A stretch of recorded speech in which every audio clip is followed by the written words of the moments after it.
Hello friends, welcome to drone academy.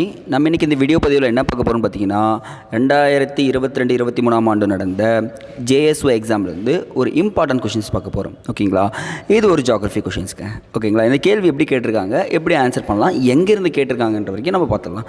First பாருங்கள், கிழக்கு கடற்கரை சமவெளி பற்றி பின்வரும் வாக்கியங்களில் எது சரியானதுன்னு சொல்லிட்டு கேட்குறாங்க. 3 ஆப்ஷன் கொடுத்துருக்காங்க.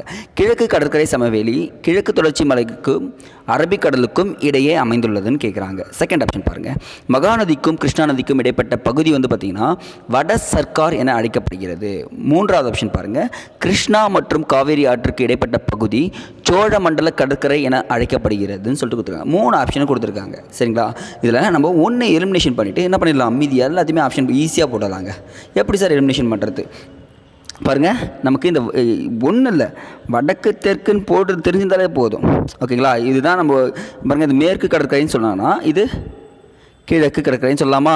இப்போ பாருங்கள், அரபிக்கடல் எங்கே இருக்கும், அரபிக் ஓஷன் பார்த்திங்கன்னா மேற்கில் இருக்கும், பே ஆஃப் பெங்கால் கிழக்கில் இருக்கும். இந்த இடத்துல பாருங்களேன், இந்த அரபிக்கடல்னு கொடுத்துருக்கோம். அப்போது ஃபஸ்ட் ஆப்ஷன் எல்லா இதுலேயுமே கிடையாது அப்படின்னு சொன்னால் வச்சுக்கோங்களேன், இது கிடையாது, இது கிடையாது, இது கிடையாது. அப்போ ஆப்ஷன் என்னது, சி மட்டும்தான் ரைட்.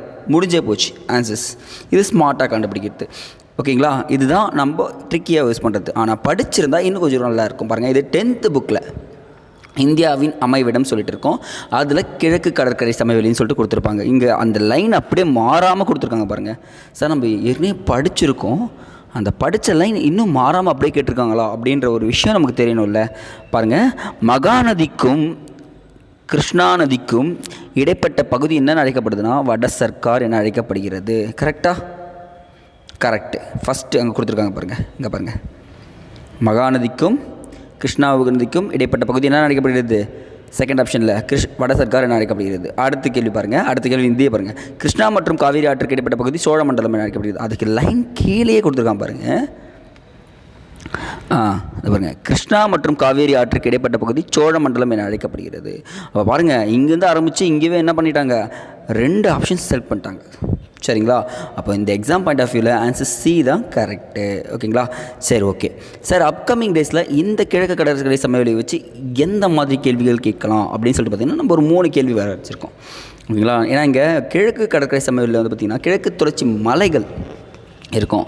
ஓகேங்களா, அதுவும் பாருங்கள், இதில் ஆறுகளால் கிழக்கு நோக்கி பாயும் ஆறுகளால் படிய வைக்கப்பட்ட வண்டல் மண் அதிகமாக உருவாயிருக்குன்னு சொல்கிறாங்க.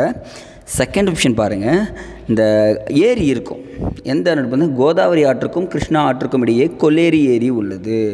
ரொம்ப ரொம்ப இம்பார்ட்டன்ட். அது மட்டும் இல்லாமல் இந்த ஒரு இம்பார்ட்டன்ட் பாருங்கள், மகாநதி டெல்டாவிற்கு தென்மேற்கே மகாநதி டெல்டாவிற்கு தென்மேற்கே என்ன அமைந்துள்ளது, சிலிக்கா ஏரி அமைந்துள்ளது. இதுதான் காயல் ஏரி. காயல் ஏரின்னு என்ன அர்த்தம், பிளாக் ஷீப் வாட்டர்னு சொல்லுவாங்க.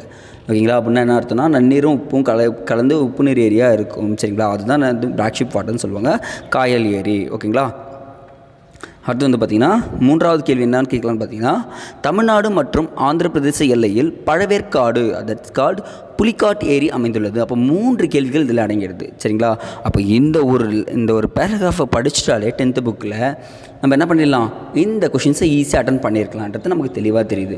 சார், அப்போ நம்ம லைன் பை லைன் எல்லா டேட்டாஸும் இம்பார்ட்டன்ட்னா கண்டிப்பாக இம்பார்ட்டன்ட். அதை விட நம்ம சொல்லிக் கொடுத்த எலிமினேஷன் மெத்தடை யூஸ் பண்ணால் இன்னும் கொஞ்சம் நல்லா இருக்குமா.